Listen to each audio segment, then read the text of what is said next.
बोला बोला थावे वाली मैया की।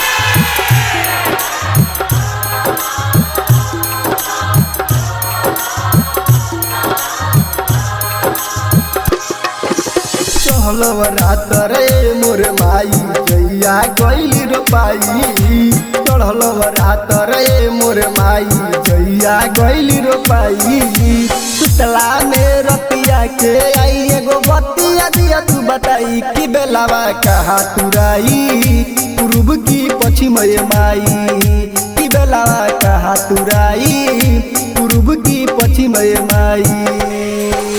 चहलव रात रे मोर माई जइया गइली रोपाई। चढ़लव रात रे मोर माई जइया गइली रोपाई।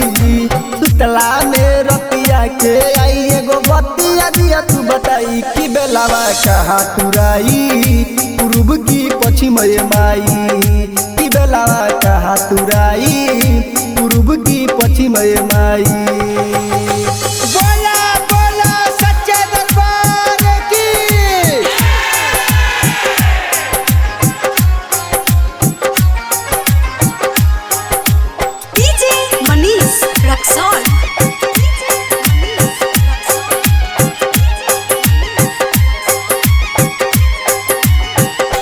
हो बेलवा बिना तुरले न होई सफल पुजाई।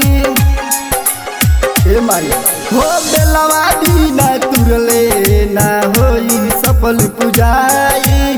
सुतला में रतिया के आके दिह तू हमके बताई। सुतला में रतिया के आके दिह तू हमके बताई। मूर्ति बना के पंडित बोला के कोई नी तोहरो पूजाई। कि बेलावा कहा तुराई पूर्व की पश्चिम माई।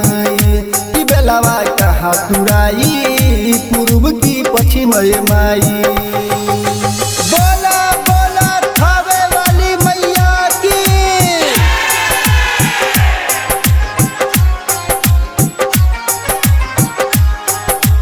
डीजे मनीष रक्सौल।